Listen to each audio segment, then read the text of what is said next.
Buntis ka? Pa, Kailan pa, Joan? ilang buwan na rin ho. Sorry po. Ang tanga-tanga mo talaga. Pa, sorry. Hindi ko ho sinasadya. Bobo!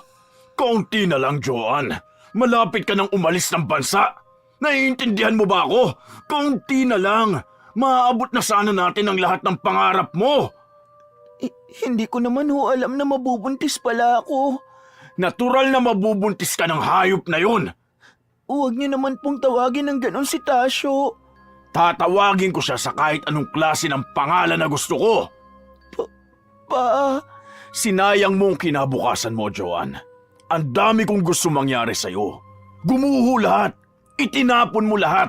At para saan? Para sa kargador na yon? mahal ko ho si Tasyo. Mahal? Nahihibang ka na ba talagang babae ka? Hindi ka mapapalamon ng lalaking yun. Maghihirap ka lang.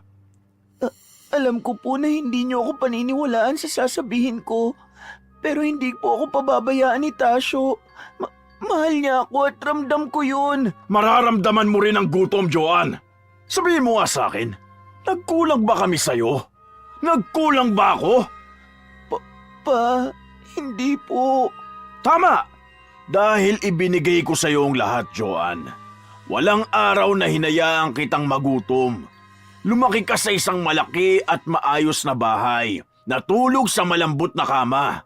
Pero lilipat ka pa rin sa papag? Ano bang pinakain sa'yo ng lalaking yon para magpakatanga ka ng ganyan, ha? Hayaan niyo naman ho sanang patunayan ni Tasyo ang malinis niyang intensyon sa akin. Malinis? Nabuntis ka na nga niya eh.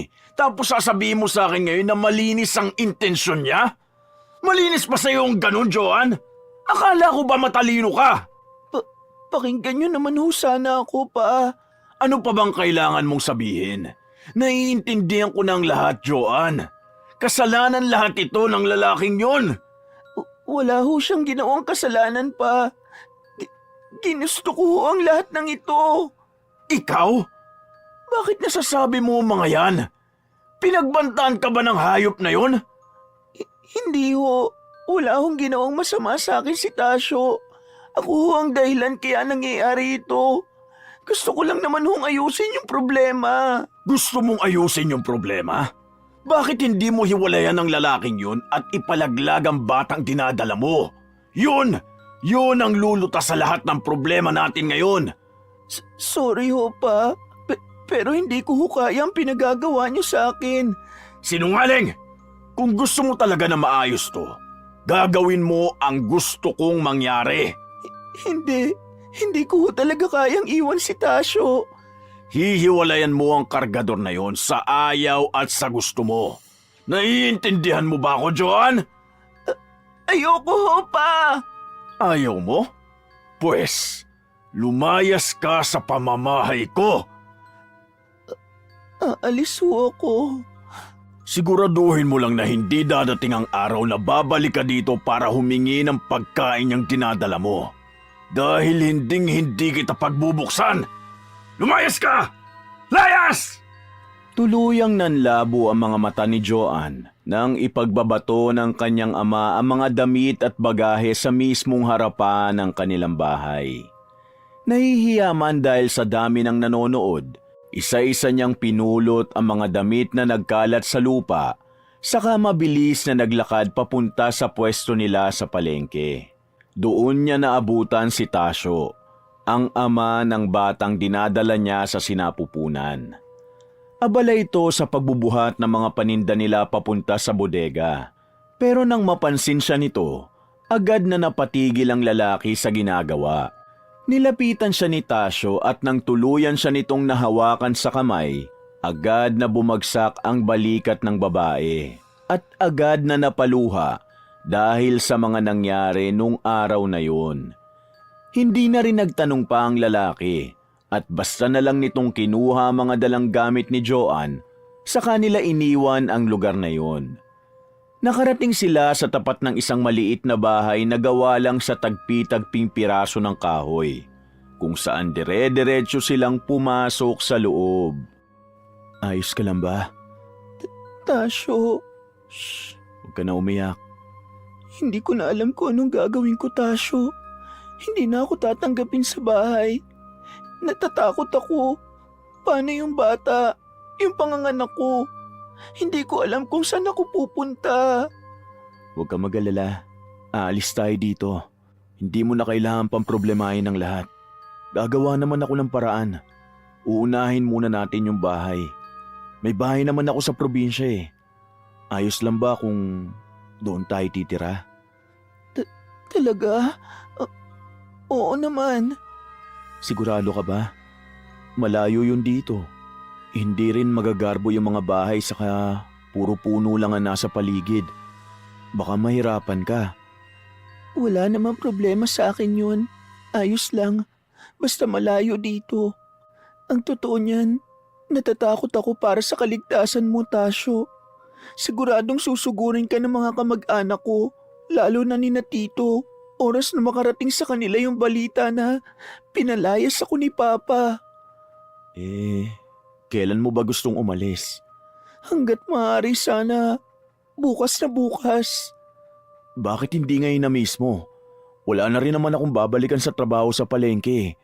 Huling buwan ko na rin dito sa bahay kaya kinabukasan, kailangan ko na agad umalis. Ngayong hapon? Oo. Sasama ka pa rin ba? Oo naman. At gaya ng napag-usapan ng dalawa, agad na nagtungo sa terminal ang mga ito. Sumakay sila sa bus papunta sa probinsya ni Tasyo, kung saan ilang oras nilang binagtas ang liblib na lugar. Nang makarating naman sila sa mismong bungad ng maliit na probinsya, agad na sinalubong si Tasyo ng mga matatandang magsasaka na sa tingin ni Joanne ay ang mga magulang nito. Sinamahan sila nito papunta sa isang kubo, kung saan nadaanan nila ang isang malawak na taniman ng palay. Maraming tao ang napatingin kay Joanne, pero ang lahat ng yun ay puro may ngiti at may magaan na pagsalubong sa kanya. Hindi tuloy napigilan ng babae na makaramdam ng tuwa dahil sa mga nakikita niya nung araw na yun. Hindi na nga niya namalaya na nakarating na pala sila sa mismong harapan ng bahay. Kung hindi pa ito tinawag ni Tasyo at hinigit papasok. Anong tinitignan mo dun sa labas? Wala. Nakita ko lang yung mga magsasaka. Mukhang ang babait ng mga tao dito sa inyo, no? Siguro. Ilang taon na rin kasi ang nakalipas mula nung umalis ako dito para pumunta sa Maynila. Marami na nga nagbago.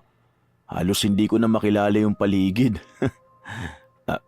Siya nga pala, dito tayo titira. Alam ko na sobrang liit nito kumpara sa bahay na tinitira mo noon. Pero magiging maayos ka naman dito. Ano ka ba? Ayos lang sa akin. Magpasalamat nga dapat tayo dahil may bahay ka pang nabalikan dito. Siguro nga. Pero alam ko rin naman na hindi ka sanay sa mga ganitong klase ng bahay. Yung mga kubo lang tapos tagpi-tagpi pa. Huwag ka nga magsalita ng ganyan, Tasyo. Masaya ako kung nasan man tayo ngayon. Malayo sa gulo pati na rin sa pamilya ko. Kalimutan na natin kung saan ako nanggaling. Dapat nga ang pagtuunan natin ng pansin ngayon ay ang pagbubuntis ko. Hindi ka ba natutuwa? Natutuwa? Hayaan mo, Joanne. Magsisikap ako at hindi kita pababayaan.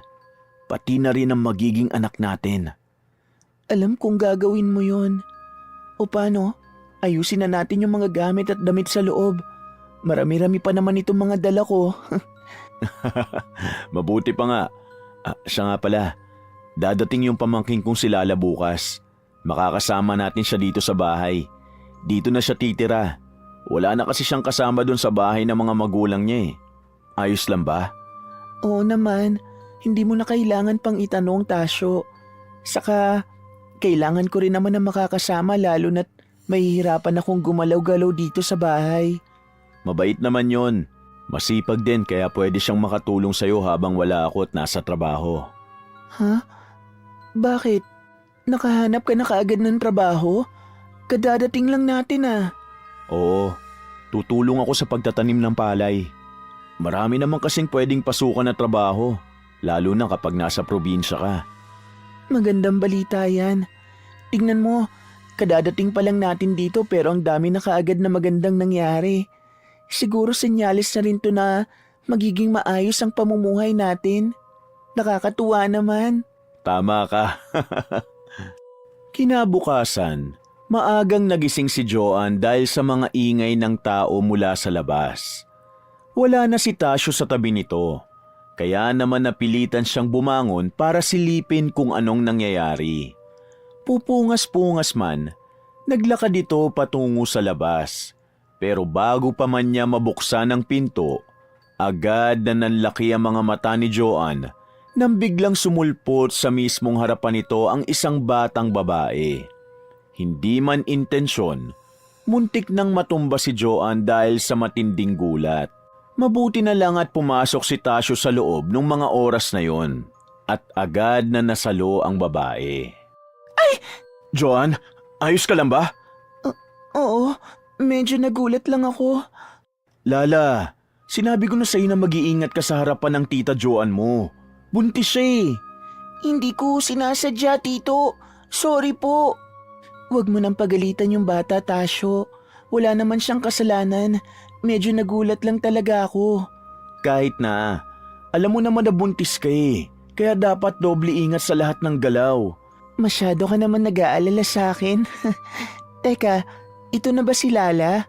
Oo, siya yung tinutukoy ko sa'yo kagabi. Maaga siyang pumunta dito. Tulog ka pa naman kaya hindi na kita ginising.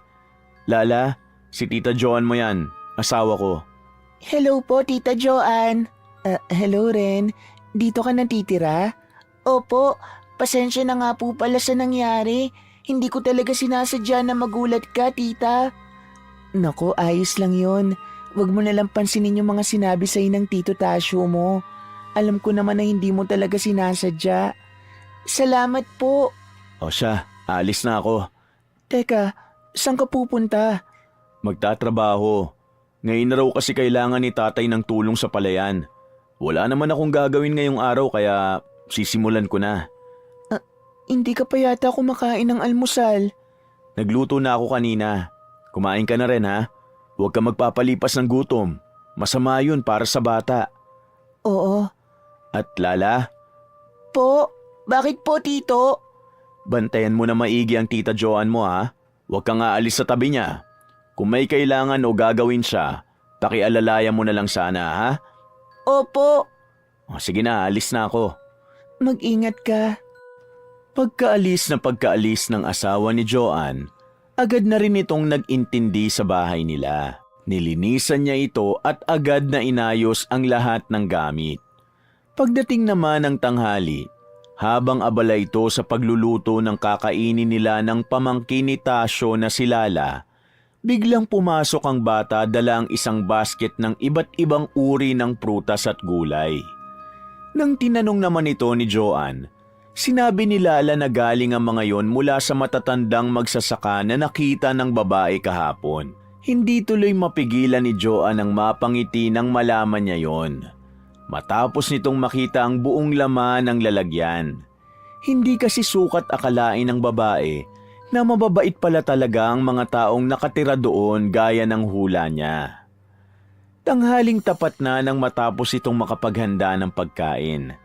Dahil hindi umuwi ang asawa nitong si Tasyo, si Lala at si Joanne lang ang umubos ng nilutong gulay ng babae. Pagkatapos naman, agad na rin itong bumalik sa pag-aayos ng buong bahay. Matatapos na sana nito ang lahat ng mga gawain nang bigla namang mapatigil si Joanne dahil sa malalakas na katok mula sa pinto.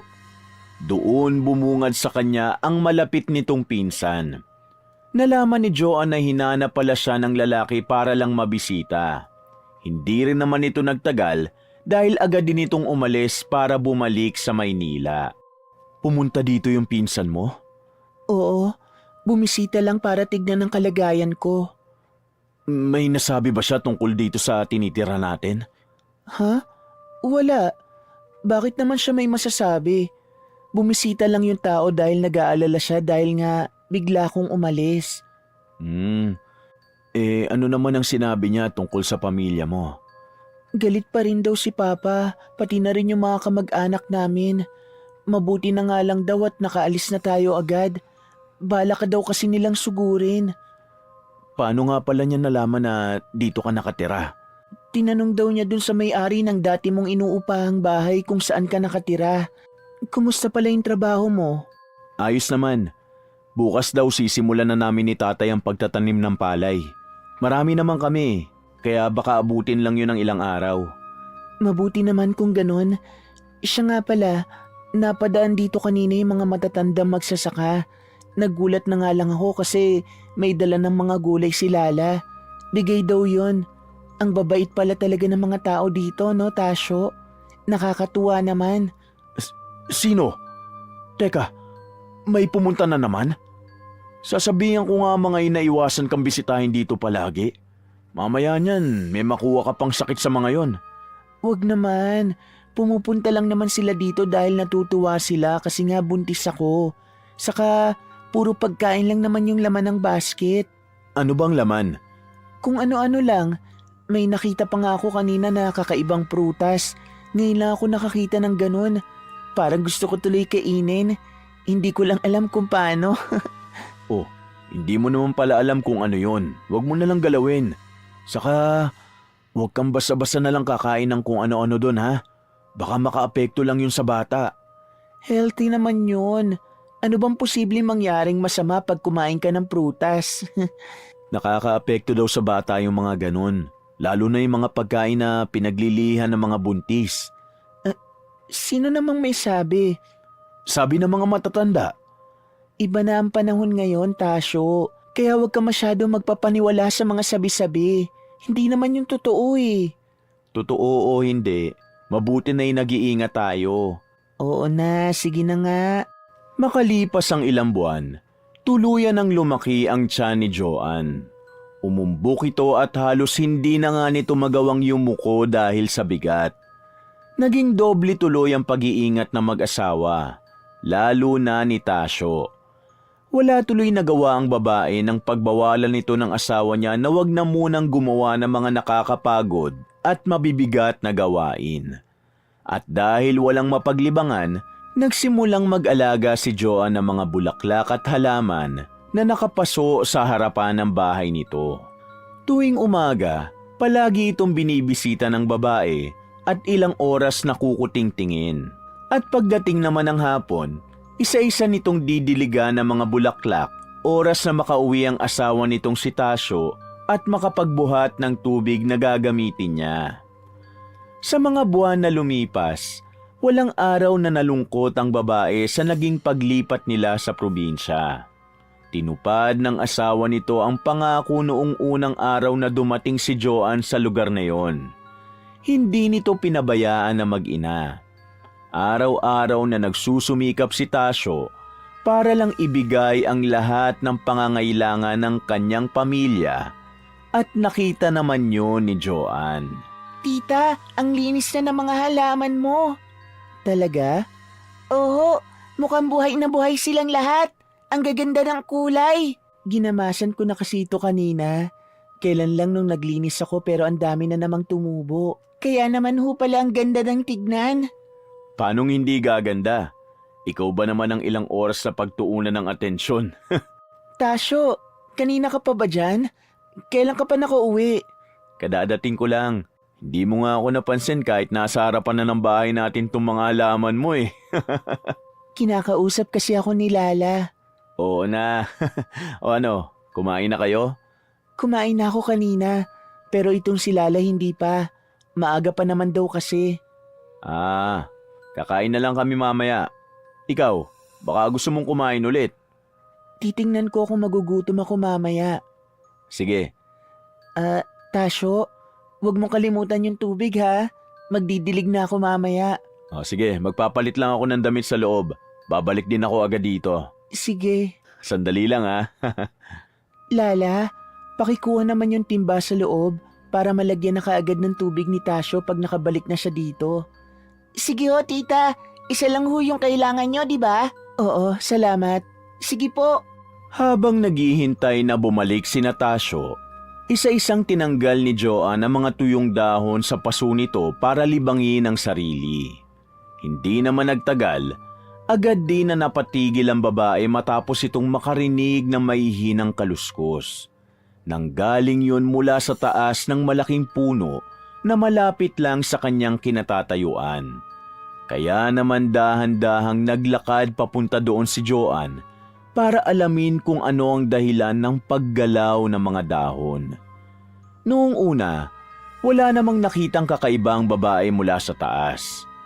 Tatalikod na sana ito para bumalik sa mga halaman niya, pero aksidenteng natamaan sa ulo si Joanne ng mahaba nitong sanga. Dahilan para lumitaw ang isang itim na ibon na natatabunan ng mga dahon. May kakaiba itong itsura at kulang-kulang ang balahibo sa katawan. Kaya naman agad na pumasok sa isip ni Joanne na isa yung inakay. Agad tuloy na nakaramdam ng awa ang babae at balak na sana yung damputin. Nang bigla namang tinawag siya ng asawa nitong si Tasyo mula sa loob ng bahay at agad niya itong pinuntahan. Nakita mo ba yung damit ko sa likod nitong pinto? Bigla na lang nawala eh. Kahapon ko lang sinabit dito yun eh. Nilaban ko na. Ha? Pero isang beses ko pa lang yun nasusuot. Akala ko kasi marumi na. Kaya naman pala hindi ko mahanap. Maghanap ka na lang ng bago. Nakasampay pa kasi yun sa labas. O siya, sige na nga. Magbibihis lang ako. Bilisan mo, malapit na magdilim. Pero hindi pa rin ako nakakapagdilig. Ako na ang bahala magdilig. Dito ka na lang dahil mahamog na sa labas. Masama yun para sa inyong dalawa ng anak natin. Pero maaga pa naman. Huwag ka nang makulit, Joanne. Ako na. Sige na nga. Pero huwag mong dadamihan ng lagay ang tubig ha. Baka malunod naman yung mga halaman ko. Hindi. Ako nang bahala. Dito ka na lang. Oo, sige. Nga pala, may nakita akong inakay dun sa labas. Kunin mo nga, Tasyo. Kawawa naman kasi. Mukhang iniwan na ng nanay. Oh, ano namang gagawin mo dun? Aalagaan ko. Bakit? Masama? Hindi naman. Saan parte mo ba nakita? Doon lang sa pinakamababang sanga. Buklatin mo lang yun at mahanap mo kaagad. Medyo malaki kasi siya. Tingin ko, uwak yun. Oh, bakit ka naman mag-aalaga ng uwak? Hula ko lang naman. Kunin mo na nga. Sige, titignan ko. Habang hinihintay na bumalik si Tasyo mula sa pagdidilig, pumunta muna si Joanne sa kusina para ipaghanda ito na makakain. Sa tulong ng pamangkin ng lalaki, mabilis nitong nainit ang ulam na dala ni Tasyo at agad na ring nakapagsandok sa lamesa. Hindi naman nagtagal, makalipas lang ang ilang minuto, ay bumalik na rin si Tasyo. Agad na napansin ng babae na wala itong dalang kahit ano. Kaya naman nagtaka si Joanne at tinanong ang tungkol sa ibon na nakita nito sa labas kanina. Nasaan na yung ibon? Wala naman dong ibon eh. Tinignan ko na yung bawat sanga na mababa, pati na rin yung lupa kung sakali man na bumagsak. Pero wala naman. Tinignan mo ba ng maigi? Baka naman sinabi mo lang na wala kang nakita kasi ayaw mo ko mag-alaga ng ibon. Wala nga, nagsasabi ako ng totoo. Kahit tutusan mo pa si Lala na pumunta doon ngayon, wala rin siyang makikita. Saan naman kaya yun napunta? Baka naman na malikmata ka lang kanina. Pero nakita ko talaga. Hahawakan ko na nga sana kanina kaso bigla mo naman akong tinawag. Wala doon. Wala kasi talaga akong nakitang ibon o kahit bakas ng pugad sa paligid. Saka matagal na panahon na rin simula nang may ibon na nanirahan sa punong yun. Matanda na kasi. Siguro nga. Huwag mo na yung intindihin. Tara na at kumain na tayo para maaga tayo makapagpahinga. Kinabukasan, gaya ng palaging ginagawa ni Joanne, agad itong nagpunta sa mga halaman niya para tingnan ang kalagayan nito. Agad na lumapad ang ngiti nito matapos mapansin ang pamumulaklak ng ibang mga halaman niya. Balak na sana nitong tawagin ang pamangkin ni Tasyo na si Lala para ipakita ang mga bulaklak. Pero muli itong napatigil matapos marinig ang pamilyar na tunog ng ibon mula sa puno. Nang silipin ni Joanne yon, nakita niya mula sa taas ng sanga ang ibon na nakita nito kahapon. Mariin itong nakatingin sa kanya kaya Agad na napansin ng babae ang makapal nitong balahibo na kahapon lang ay kulang-kulang. Dahil mukha namang maayos na ang kalagayan nito, hindi na hiniling pa ng babae na alagaan ng ibon at hinayaan na lang itong nakadapo sa sanga. Sa araw-araw na pagdidilig at pag-aalaga ni Joan sa mga halaman niya, napansin nito ang palaging pananatili ng ibon sa paligid. Hindi lumilipas ang araw na hindi ito narinig ni Joan, hanggang sa masanay na nga lang ang babae na palagi itong makita sa paligid. Ilang ulit din niya itong gustong ipakita sa asawang si Tasyo, pero sa tuwing tinatawag niya ang lalaki, bigla na lang nawawala ang ibon kaya pinabayaan na lang niya. Nandyan ka na naman. Araw-araw na lang kitang nakikita dito. Tita Joan, sino pong kausap niyo dyan? Ha? Narinig ko ho kasi na may kausap kayo. Sino ho yun? Ah, yung ibon. Araw-araw ko kasing nakikita dito. Alin nung ibon? Wala naman ho ako nakikitang kahit anong hayop dito sa paligid. Nako, katulad ka ng Tito Tasyo mo. Hindi rin niya makita. Basta ibon yun na palaging nakadapo dyan sa puno. Ah, bakit ka nga pala napapunta dito? May kailangan ka ba, Lala? Sa totoo niyan, tita, magpapaalam po sana ako sa'yo kung pwedeng umalis muna saglit para pumunta sa bahay. Bibisitahin ko lang po yung bahay namin. Sinabi mo na bang tungkol dito sa Tito Tasyo mo? Hindi nga po eh. Sasabihin ko po sana kanina. Kaso maaga naman siyang umalis kaya hindi ko na naabutan. Babalik naman po ako kaagad, tita. O siya, papayag ako. Pero kailangan mong bumalik ka agad dito ha. Baka magalit sa yung tito mo pag hindi ka niya naabutan dito sa bahay mamaya. Opo, hindi naman po ako magtatagal dun. Bibisita lang po ako ng mabilis. O sige, pumunta ka na para maaga kang makabalik. Sige po, tita. Salamat po. Mag-ingat ka ha. Hinatid muna ni Joan si Lala sa daan papunta sa palayan, bago nito pinanood na maglakad papalayo ang bata. At nang hindi na nito matanaw ang figura ng pamangkin ni Tasyo, saka lang naglakad pabalik ng bahay si Joan habang marahan na hinihimas ang malaki nitong tiyan. Abala ito sa pagtingin-tingin sa paligid habang binabagtas ang daan pauwi. Nang biglang mapansin ni Joan ang isang matandang babae na nasa harapan ng bahay nila at seryosong nakatitig sa kanyang direksyon. Wala naman talaga sana itong balak na pansinin ng matanda dahil sa kakaibang kaba na naramdaman ni Joan para dito. Pero ang matanda na mismo ang humarang sa dinadaanan niya kaya wala itong nagawa kundi ang tumigil. Doon tuluyang nakita ni Joan ang kulubot at lawlaw na mukha nito na parang hinigit. May madidilaw din tong ngipin at buhol-buhol na kulot na buhok na para bang matagal na hindi nasusuklay. Magandang araw, iha. Magandang araw din ho sa inyo, manang. Ano ang ginagawa niyo dito? May kailangan ho ba kayo sa asawa ko? Wala ho kasi siya ngayon at nasa trabaho. Ikaw ang ipinunta ko dito. Bakit ho, manang? Ano ang kailangan niyo sa akin? Alam ko kung anong dinadala mo. Ano ang ibig niyo sabihin? Halika. Ho? Halika, titignan ko ang binhi mo. Binhi? Nagulat na lang si Joan nang biglang hawakan ng matanda ang kamay nito, habang nakatitig sa tiyan niya na para bang nakikita ng matandang babae ang loob ng sinapupunan niya. Ayaw man niyang magmukhang walang galang, dahan-dahang tinanggal ni Joan ang kamay nito na mariin ang pagkakahawak sa kanya at dahan-dahan siyang lumayo.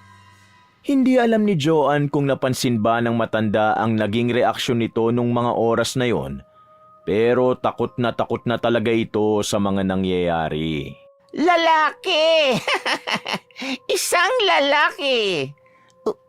Umalis na ho kayo dito, manang. Lalaki ang anak mo, iha. Lalaki! Hindi ko ho kayo maintindihan. Mabuti pa ho'y umalis na kayo dito dahil dadating na ang asawa ko. Joan? Mabilis na napalingon si Joan mula sa likod niya, matapos marinig nito ang boses ng asawa mula sa malayo.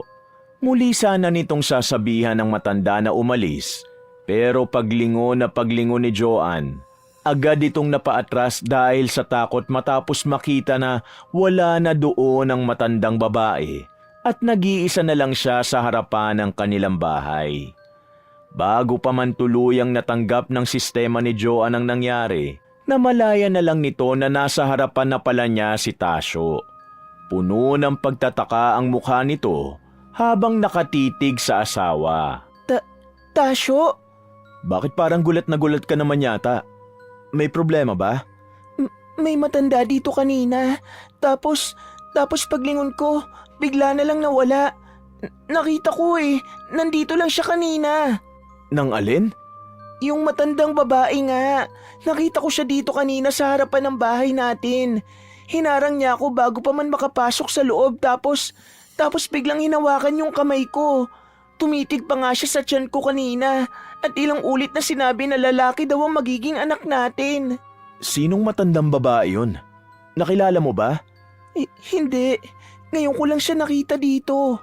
Masama ang pakiramdam ko sa matandang yun Teka nga, ano ba kasi ang ginagawa mo dito sa labas?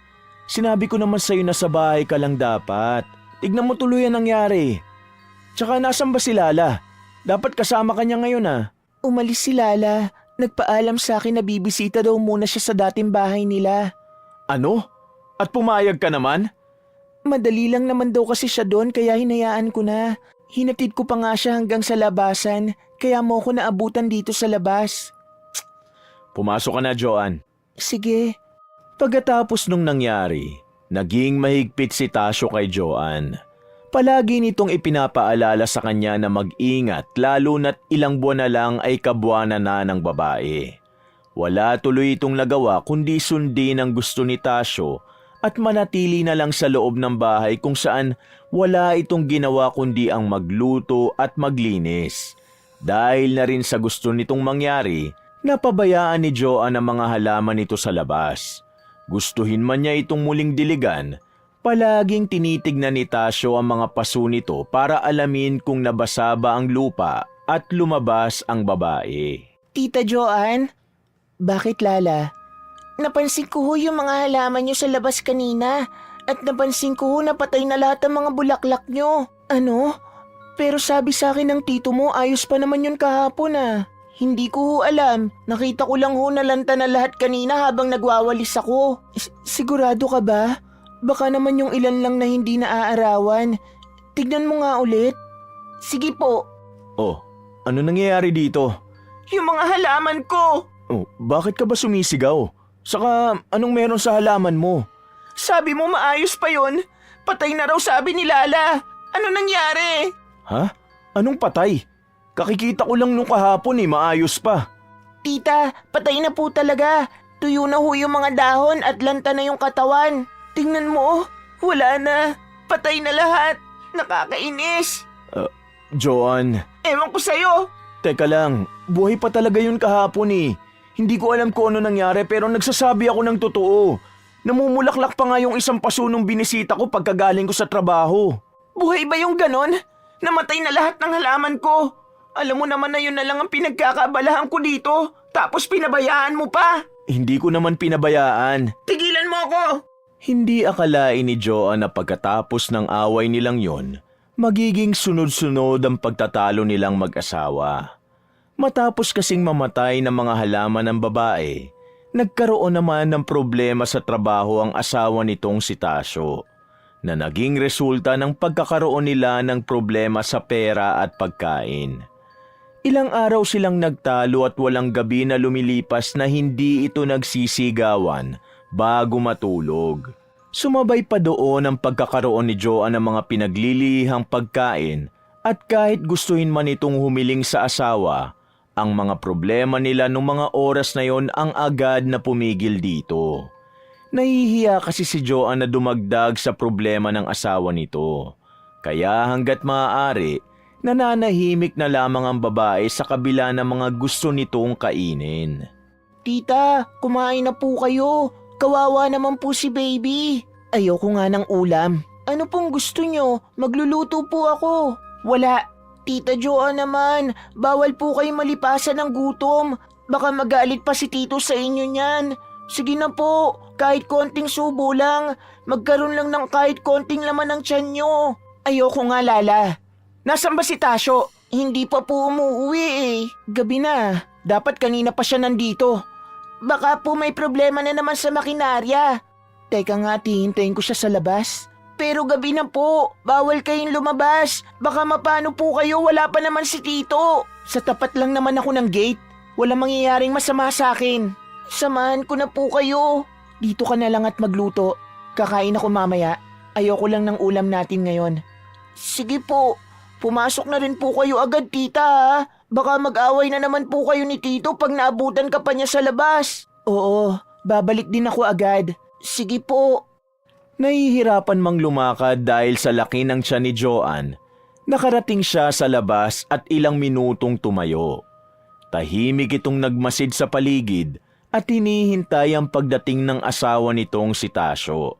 Nang bigla itong mapaatras nang makita na naman ang matandang babaeng nakita niya noon. Hindi nito nalaman na nasa tabi na pala niya ang matanda at may kakaibang ngisi sa labi habang nakatitig kay Joanne. Agad na naramdaman ng babae ang takot dahil sa matanda at balak na sanang tumakbo papasok nang bigla nitong hinawakan ang balikat ng babae at mahinang tumawa. Napatingin ang babae at nanginginig ang tuhod na tumitig sa mukha ng matanda. Gaya nung unang araw na makita niya ito, nakakakilabot pa rin ang dating kay Joanne ng matandang babae. Manang, bitiwan niyo ho ako. Huwag niyo ho akong hawakan dahil may ibibigay ako sa'yo, iha. Wala naman ho akong hinihingi. Salamat na lang ho. Pero hindi na ho kasi ako tumatanggap ng kahit anong bigay. Kaya sa inyo na lang ho ang anumang bagay na dala nyo ngayon. Bakit naman, Joanne? Paano nyo ho nalaman ko anong pangalan ko? Matagal na kitang binabantayan. Kaya nga bumalik ako dito para lang ibigay sa'yo itong mga dala ko. Manang, bitawan niyo ho ako. Natatakot na ako. Bakit ka naman matatakot sa akin? Wala naman akong gagawing masama sa'yo. Gusto ko lang naman na tanggapin mo itong pagkain na dala ko. Sige na! Manang, wag po. Bakit ka ba umaatras? Wala akong masamang intensyon. Halika! Tiyak na matutuwa ka oras na makita mo itong dala-dala ko. Mula sa likod ng matanda, inilabas nito ang isang supot na may lamang mga mangga. Ang takot tuloy na naramdaman ni Joanne ay biglang nawala. At walang pagdadalawang isip na tinanggap nito sa matanda ang prutas na matagal na nitong gustong kainin. Ilang araw na rin kasi itong pinaglalawayan ng babae. Pero dahil nga wala namang pera at nagbubunga ang mga mangga sa lugar na yon, walang nagawa si Joanne kundi ang matakam na lang na epekto ng paglilihin nito. Paano niyo nalaman na gusto ko ng mangga? Wala naman po akong pinagsasabihan ah. Alam ko ang bawat galaw mo, Joanne. Sa totoo lang ho, hindi ko naman talaga kayo maintindihan. Pero salamat ho sa mangga na ibinigay nyo. Kapalit niyan ay ang anak mong lalaki. Ho? Sige ho, Manang. Hayaan niyo po at sa inyo ko unang ipapakita ang anak ko oras na lumabas siya. Oras na lumabas ang bata, kukunin ko siya sa'yo. Napaka mapagbiro niyo po pala. Saglit lang po at ipapasok ko muna sa loob itong mga dala niyong mangga. Salamat ho ulit, Manang. Malapad ang ngiti na agad nagtungo ang babae sa loob ng bahay. Isa-isa nitong nilagay sa lalagyan ng sariwang mangga bago si Joanne bumalik sa labas para sana muling kausapin ng matanda. Pero gaya ng nangyari noon, bigla na naman itong nawala kaya pinabayaan na lang ng babae ang nangyari at bumalik na siya sa loob. Doon ito kinain ang mga mangga na dala ng matanda. Masyadong nawili si Joanne sa mga ito na umabot sa puntong hindi niya namalayan ang pagdating ng asawa nitong si Tasyo mula sa trabaho. Nagulat na nga lang si Joanne nang biglang agawin ng lalaki ang supot na nasa harapan nito at doon takang tinitigan niyo ni Tasyo bago ilipat ang atensyon kay Joanne na kumakain pa rin. Saan to galing? Tinatanong kita, Joanne. Saan na naman galing itong mga mangga? Ibinigay lang yan sa akin nung matanda kanina. Bakit ba? Anong bakit? Di ba napag-usapan na natin ang tungkol sa pagtanggap mo ng mga pagkain na ibinibigay sa iyo ng kung sino-sino? Mabait naman yung matanda ah. Saka ano bang masama kung magbigay sila ng pagkain? Hindi mo pa rin ba naiintindihan kung bakit pinagbabawalan kita? Ilang ulit ko bang kailangan sabihin sa'yo na delikado ang panahon ngayon, lalo na't buntis ka? Hindi ka pwedeng basta-basta na lang kakain ng mga ibinibigay sa'yo. Baka nakakalimutan mo na nasa probinsya tayo. Hindi kita maintindihan. Bakit hindi mo na lang kasi ako diretsuhin? Sabihin mo na sa akin kung bakit nagkakaganyan ka sa simpleng bagay. Maraming aswang dito sa lugar namin. Nasa probinsya ka. Liblib to at marami ang posibilidad na totoong sinasabi ko. Kaya sana naman makinig ka, Joanne. Ayoko lang naman na mapahamak kayo ng magiging anak natin. Aswang? Naging mabilis ang paglipas ng panahon at dumating na ang buwan na hinihintay nilang mag-asawa. Ang kabuwanan ni Joanne. Kung nahihirapan na itong maglakad noon, halos hindi na magawang tumayo ng babae nang walang tulong mula sa asawa nito o di kaya naman ay mula kay Lala. Hindi na rin pinayagan pa si Joanne ang asawa nito na magtrabaho at gumalaw sa bahay. Kahit tuloy problemado pa rin ang mag-asawa sa pera, tumigil muna sa pagsasaka ang lalaki para lang alalayan ito. Sinabi na kasi ng kumadrona sa kanilang lugar na malapit na talagang manganak ang babae. Kaya naman agad na nakaramdam ng takot si Joanne. Hindi kasi nito alam kung anong dapat na gawin. Pero sa buong araw na yon, hindi ito iniwan ng asawa niya at seryosong binantayan si Joanne. Ayan na, mga anak ni ata ako, Tasyo. Huminga ka lang na malalim. Kailangan ay kalmado ka lang. Aray! Diyos ko, ang sakit! Relax lang, Joanne. Dahan-dahan lang. Teka, hindi ko yata kaya. Baka hindi ko mailabas yung bata. Huwag kang magsalita ng ganyan dahil kaya mo. Naintindihan mo ba ako? Kailangan lumabas ng bata. Aray, ang sakit! Sobrang sakit! Kailangan mo lang umire. Matinding ire. Bibilang ako ng 3 tapos umire ka, okay? Sige! 1, Ang sakit talaga! 2, Hindi ko yata talaga kaya, Tasyo. Masakit! Teka! 3. Ah! Sige pa, Joanne. Kaya mo yan. Iiri mo pa. Aray ko! Duguan man, agad na lumabas ang bata mula sa sinapupunan ni Joanne. Maraming dugo na nangalat sa paligid, pero nang makita nito ang bata na walang tigil sa pag-iyak, para bang mahika na bigla na lang nawala sa sistema ni Joanne ang matinding pagod at sakit. Naglaho ang naramdaman nito kanina habang inilalabas ang bata. Kahit nangihina tuloy, kinuha ni Joanne ang sanggol mula sa kamay ng kumadrona at dahan-dahan yung inihiga sa dibdib ng babae na pawis na pawis. Sa buong oras na yon, nanatili lang na tahimik ang asawa nitong si Tasyo. Kahit anong gawing pagtawag ni Joanne sa pansin nito para ipabuhat dito yung bata, para bang naestatwa ang lalaki mula sa kinatatayuan nito at taimtim lang na nakatitig sa direksyon ng sanggol. Lumabas na yung anak natin. Tama, lumabas na siya. Lalaki ang anak natin, Tasyo. Lalaki. Salamat sa Diyos. Salamat ho. May anak na tayo.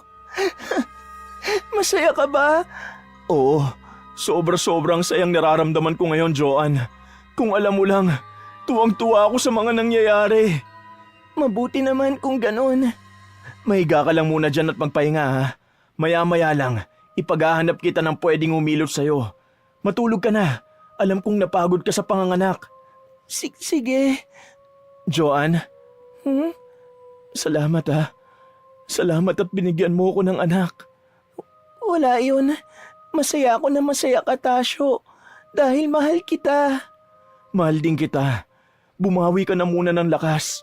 Gusto kong maayos ang pakiramdam mo sa oras na binibigyan na natin ng pangalan ng bata. Sige. Salamat ulit. Ang tapang ng ginawa mo ngayon, mahal. Agad na nakatulog si Joanne dahil sa matinding pagod. Habang marahan na hinihimas ni Tasyo ang noo nito na nababasa ng pawis. Hindi nito alam kung ilang oras o gaano katagal siyang nakatulog. Pero nagising si Joanne na madilim pa rin ang buong paligid. Nang ilibot naman ito ang mga mata niya sa loob ng kwarto, Nakita ng babae na tahimik na natutulog ang kanilang sanggol sa tabi niya. Samantalang ang pamangkin naman ni Tasyo na si Lala ay nakaupo sa sulok. Nakatulog na rin ito sa pagbabantay. Dahan-dahang bumangon si Joan mula sa higaan at kinuhang sanggol. Hinanap nito si Tasyo sa paligid pero hindi nito natagpuan ang lalaki. Kaya agad na pumasok sa isip niya na nasa labas ito at naghahanap na nga ng maghihilot sa kanya. Wala naman talagang balak na tumayo si Joan mula sa kamang kinahihigaan niya pero agad siyang napalingon sa pinto ng kwarto nang bigla yung bumukas. Patay man ang ilaw, naaninag ni Joan ang asawa nitong nakatayo sa labas ng kwarto at nakatitig sa direksyon ng kama kung saan sila nakahiga ng sanggol. Tasyo, kasama mo na ba yung manghihilot? Joan, yung bata, Ha? Anong sabi mo? dalin mo sa labas yung bata.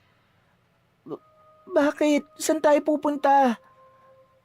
Yung bata, Tasyo, ayos ka lang ba? ibigay mo sa akin yung bata. Teka, Tasyo! Yung bata, akin na ang bata. Hindi man naiintindihan kung anong nangyayari, binuhat ni Joan ang sanggol at tahimik siyang lumabas ng kwarto para sundan ang asawa. Sa kabila ng patuloy na pagtawag nito sa asawa, hindi pa rin lumingon si Tasyo at walang imik na nagpatuloy ito sa paglalakad. Hanggang sa marating na nga nila ang likod ng bahay. Madilim na ang paligid ng mga oras na yon at malalakas ang tahol ng mga aso mula sa malayo. Hindi alam ni Joan kung bakit pero habang patagal ng patagal na nakatayo siya sa lugar na yon, hindi nito mapigilan na makaramdam ng kaunting takot. Tila ba may nagsasabi sa kanya na may masamang mangyayari ng mga oras na yon. At dahil hindi alam kung anong gagawin, dahan-dahang binagtas ni Joan ang daan papunta sa kinatatayuan ng asawa nito.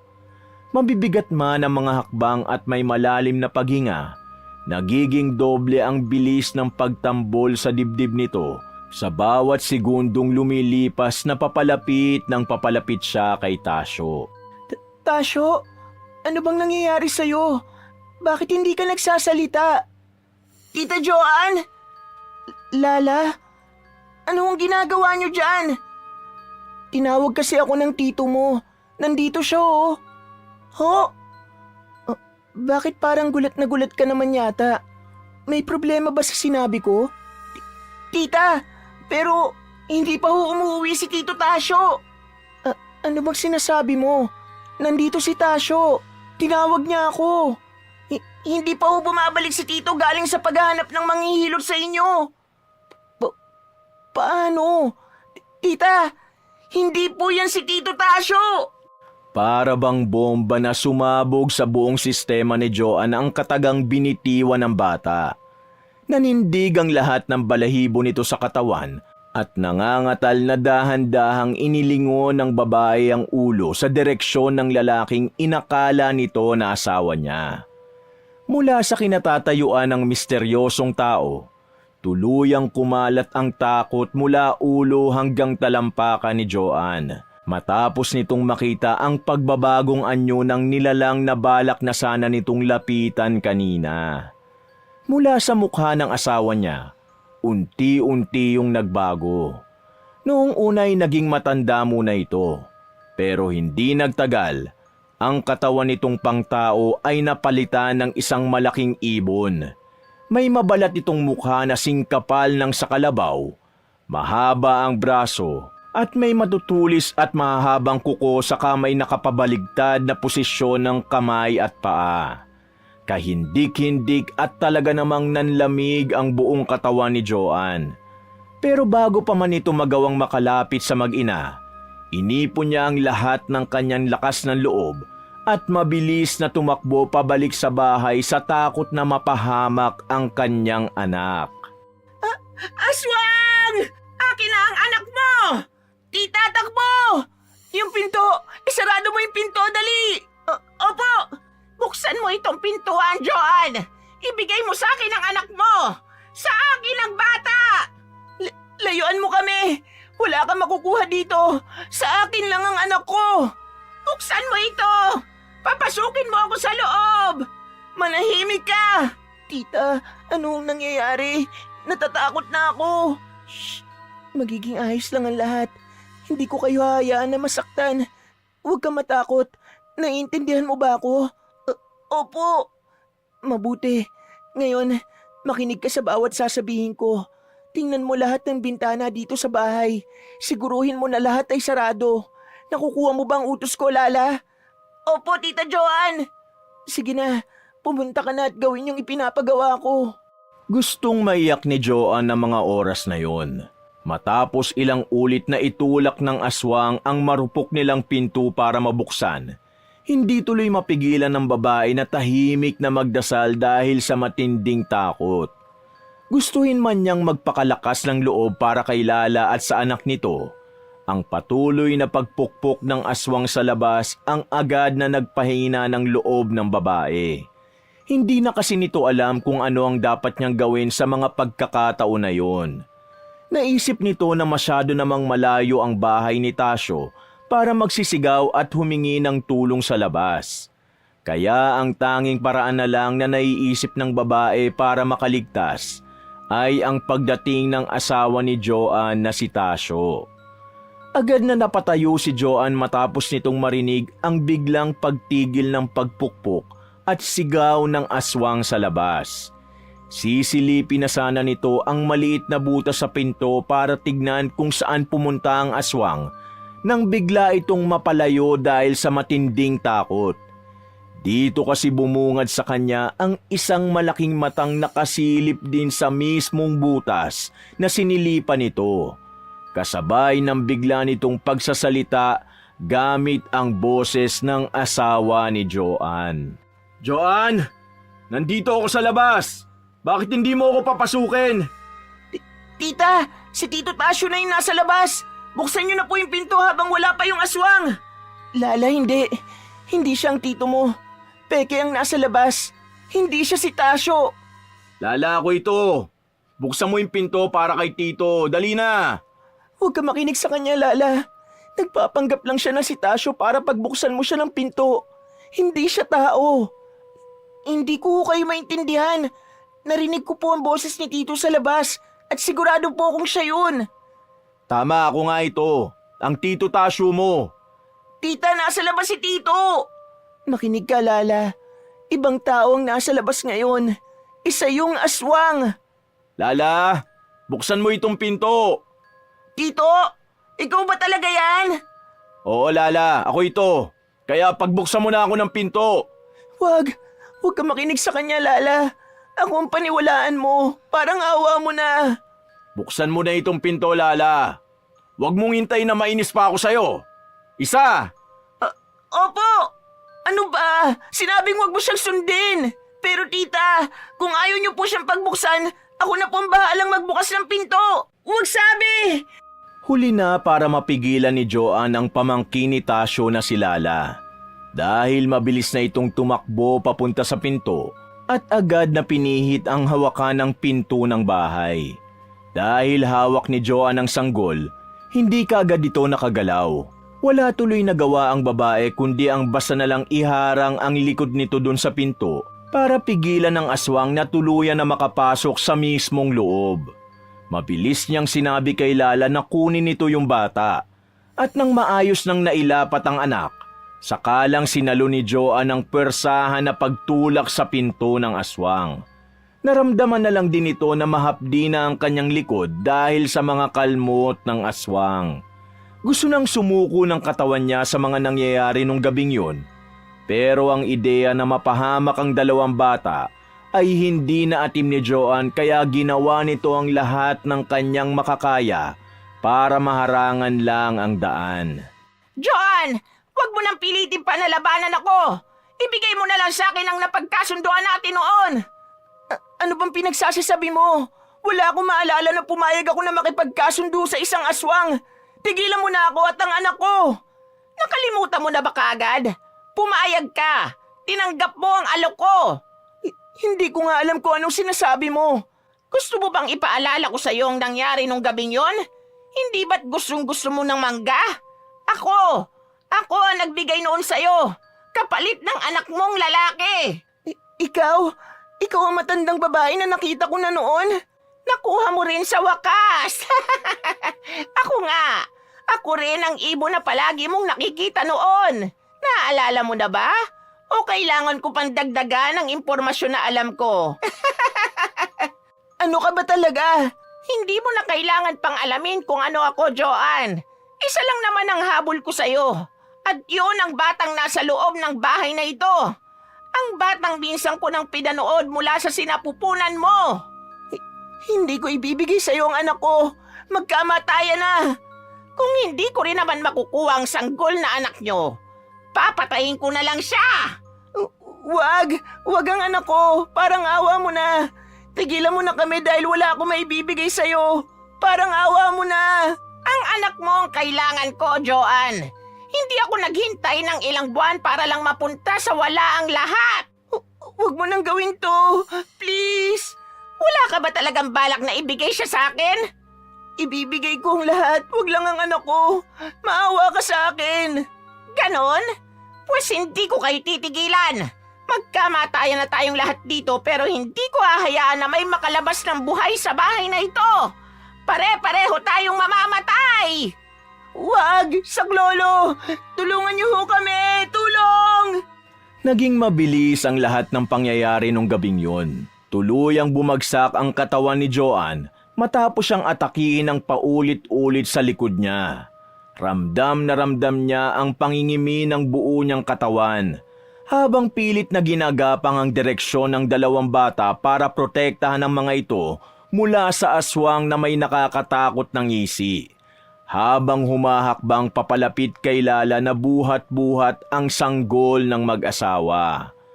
Akala ni Joanne ay katapusan na ng lahat. Matapos nitong makita na inaagaw na nung aswang ang anak nito mula sa pamangkin ni Tasyo, walang nagawa si Joanne kundi ang mapaluha habang pilit na inaabot ang anak at takot na takot ito at hindi alam ang gagawin. Tatanggapin na sana ni Joanne ang mga nangyayari at susuko na, nang bigla namang malakas na tumilapon ang sira-sira nilang pinto at bumungad si Tasyo na hinihingal dahil sa mabilis na pagtakbo. Baka sa mukha nito ang matinding pag-aalala at takot, lalo na nang mapapunta ang mata ng lalaki sa direksyon ni Joanne na nakadapa na sa sahig. Joanne! Lala! Tito! Tulong! Joanne! Gumising ka! Tasyo, yung anak natin, iligtas mo siya. Iligtas mo sila. Pero, yung anak natin, parang awa mo na. Sige, dito ka lang. Babalikan kita agad. Huwag kang pipikit. Naintindihan mo ako? Oo. Babalik ako, pangako. Hoy! Anong ginagawa mo, ha? Bitawan mo ang anak ko! Mula sa kinahihigaan ng babae, nakita nito kung paano biglang bunuti ni Tasyo ang itak nito na nakasabit sa dingding ng bahay. Walang takot na tumakbo ang asawa ni Joanne patungo sa direksyon ng aswang. Dala ang matalas nitong itak. Sinugod nito ang aswang na may hawak ng umiiyak nilang sanggol. Dahil may malaking pakpak, ilang ulit na nailagan nito ang mga taga ng lalaki. Hindi naman nagtagal, agad na nakabawi ang asawa nito at nakita ni Joanne ang pagtaga ni Tasyo sa mismong likod ng aswang, dahilan para agad na magdugo yun. Pagkatapos ng ginawa nito, hindi pa rin tumigil ang lalaki at paulit-ulit nitong tinamaan ng aswang. Dahil na rin siguro sa mga tama nito sa katawan, aksidente nitong nabitawan ng sanggol na agad din namang nasalo ni Tasyo. Tumakbo ito palabas ng bahay pero nakita ni Joanne kung paano mabilis na ibinaba ng asawa nito ang baby nila at agad na sinundan ng asawa na tumalon mula sa bintana ng bahay nila. Naiwan tuloy ang tatlo sa loob ng bahay kung saan agad na dinaluhan ni Lala si Joanne pati na rin ang anak nito. Tita, ayos lang ho ba kayo? Ang dami niyo pong dugo. Ayos lang ako, Lala. Kaunting sugat lang naman itong natamo ko dahil dun sa mga kalmot. Ikaw ba? May masakit ba sa'yo? Wala po.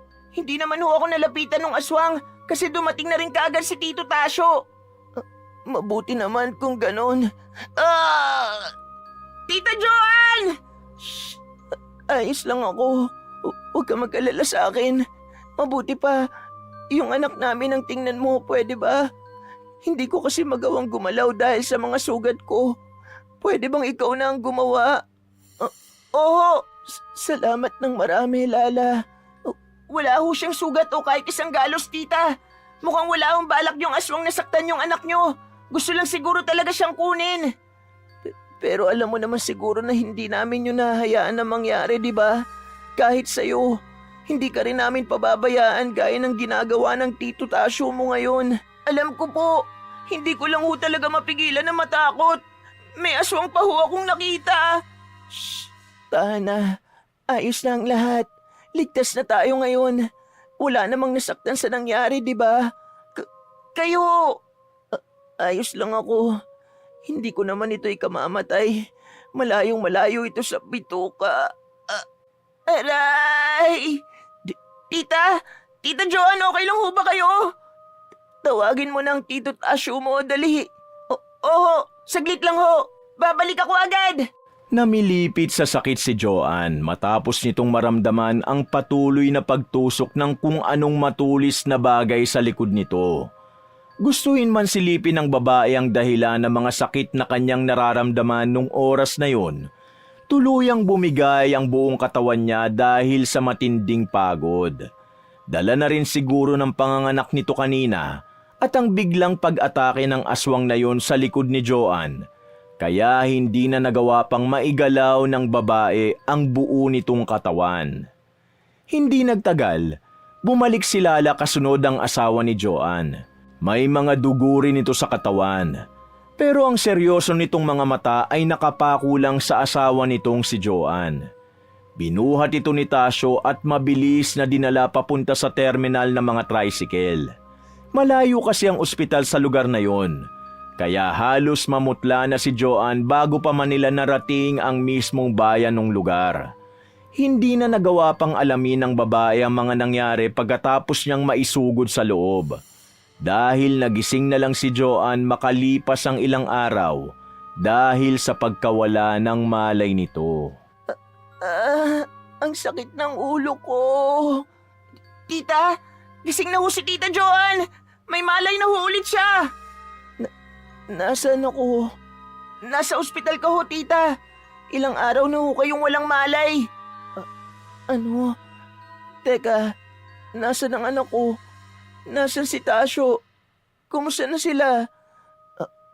Okay lang ho yung baby, tita. Pati na rin ho si Tito Tasyo. Sa ngayon ho, nandun sila sa labas. Pwede bang tawagin mo ang tito mo? Papunta na po siya dito mamaya. Huwag ho kayong mag-alala. Pero, yung baby namin... Nasa maayos na kalagayan ng anak mo, Joan.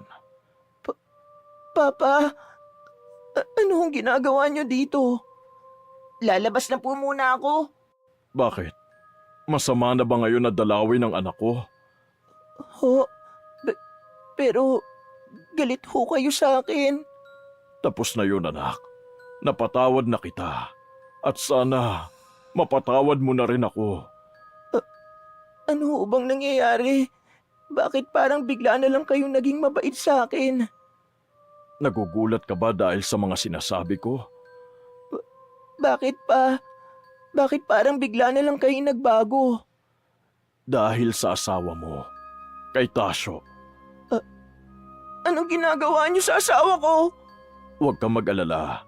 Wala naman akong ginagawa o sinabing masama sa kanya.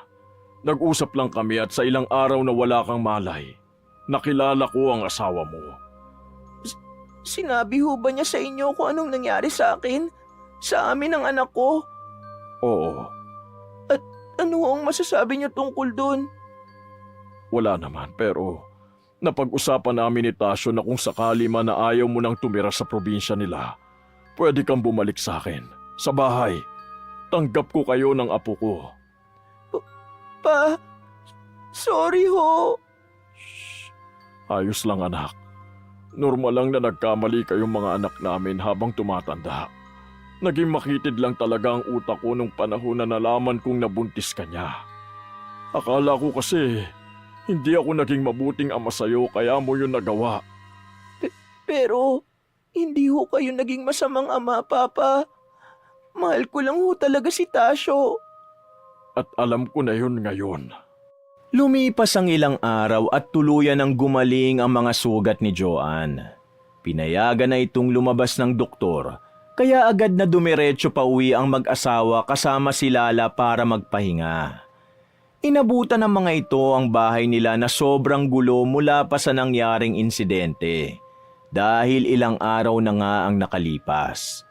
Hindi na lang ito pinansin ng dalawa at agad na pumasok sa loob. Doon inilagay ni Joanne ang anak nito sa isang maliit na kuna at ilang minutong tinitigan. Dahil nawiwili sa bata si Joanne, hindi na nito namalayan ang paglapit ng asawa nitong si Tasyo kung saan tahimik lang itong tumayo sa harapan niya at pinanood ang dalawa. Sa kabila kasi nung nangyari, pinili ni Joanne na manatili sa poder ng asawa nito kahit na bukas ang alok ng papa nito na manirahan na lang sa kanilang bahay. Masaya kasi ang babae sa simpleng pamumuhay na naranasan nito sa probinsya. Kahit mahirap man, alam nitong hindi siya pababayaan ng asawa nitong si Tasyo, lalo na't may sanggol na silang inaalagaan ngayon. Simula rin kasi nang makalabas ito sa ospital, hindi na nabanggit ni Tasyo ang tungkol sa nangyari sa aswang na hinabol nito, kaya hindi na lang din siya nagtanong. Minsan naiisip ng babae ang tungkol dito, pero nananatili na lang siyang tahimik para maiwasang mahukay ang mapait na pangyayaring yun. Mabuti pa siguro para matahimik na tayo. Pumunta tayo ngayon sa albularyo. Albularyo? Anong gagawin natin dun? Alam kong hindi mo man itanong, naiisip mo pa rin ang tungkol sa aswang na umatake sa atin nitong nagdaang araw. Paano? Kilala na kita, Joanne. Kahit ilang buwan pa lang tayo nagsasama, kaya na kitang basahin na para bang bukas na libro. Ramdam ko ang pag-aalala mo para sa anak natin. At naiintindihan ko yon. Natatakot lang naman ako. Hindi ko alam kung patay na ba yung aswang o nakatakas lang. Ano ba kasing nangyari? Nakatakas siya. Hindi ko na naabutan pero tumulong sa akin ang ilan nating kapitbahay noon. Hinabol nila. Sadyang nakalipad lang ito kaya hindi na namin nagawa pang makita kung saan puno nagtago. Mas lalo tuloy ako nag-aalala. Paano kung bigla na lang siyang pumunta dito? Paano kung balikan niya ang anak natin? Alam kong maiisip mo yan. Kaya nga gusto kong pumunta tayo ngayon sa albularyo para humingi ng tulong. Wala naman sigurong masama kung maniniwala tayo. Ngayon pa ba na may nangyari na? Ay, sige na nga. Kailan ba? Ngayon. Total, nakabihis na rin naman tayong 4. Okay, tawagin mo na si Lala para makaalis na kaagad tayo. Aayusin ko lang ng kaunti itong anak natin. Sige, bilisan mo ha. Oo.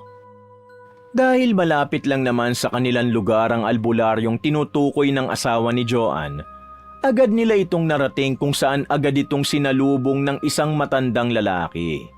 Balbas sarado ito at may hindi pantay-pantay na ngipin, kaya palihim tuloy na napakapit si Joanne sa asawa dahil sa takot. Tiningnan lang naman ito ng lalaki at agad na rin silang pumasok sa loob ng maliit nitong kubo. Kinausap lang sila nito at tinanong ng kung ano-anong bagay. Bago ito isa-isang sinuuban ng mga dahon-dahon. Hindi na lang umangal si Joanne at hinayaan ng asawa niya na makipag-usap sa matanda. Ilang oras din siguro ang nagdaan pero magkausap pa rin ang dalawa. Hanggang sa nakita na nga ni Joanne na tumayo ang asawa nito kaya sumunod na siya papalabas ng bahay. Hindi kasi nito naintindihan ang nangyari sa loob. Kaya binalak na lang ni Joanne na itanong sa lalaki at ipaliwanag sa kanya ang lahat ng sinabi ng albularyo. Hindi ka ba nakinig? Hindi eh. Ano bang sinabi niya? Mukhang mahaba pa naman yung naging pag-uusap niyo. Nabanggit lang ni Lolo ang tungkol sa aswang na umatake sa atin. Sinabi niya na isa daw yung Alan? Yung aswang na parang paniki? na kayang magbalat kayo bilang asawa ng mga buntis para lang malinlang ito at makuha ang sanggol. Tingin mo, totoo ba ang sinabi ng albularyo sa akin? Sa tingin ko, totoo naman lahat ng sinabi niya dahil yung aswang na yun, muntik na rin niya akong maloko. Ha? Anong ibig mong sabihin? Nakita ko kasi siya dati na nasa anyo mo. Pati boses at paglalakad, gayang-gaya niya. Mabuti na nga lang at dumating si Lala para ipaalam sa akin na hindi ka pa nga daw umuwi. Siguro kung hindi siya dumating, nakuha na talaga niya sa atin ang anak natin. Nakakatakot pala talaga ang mga ganong klase ng aswang.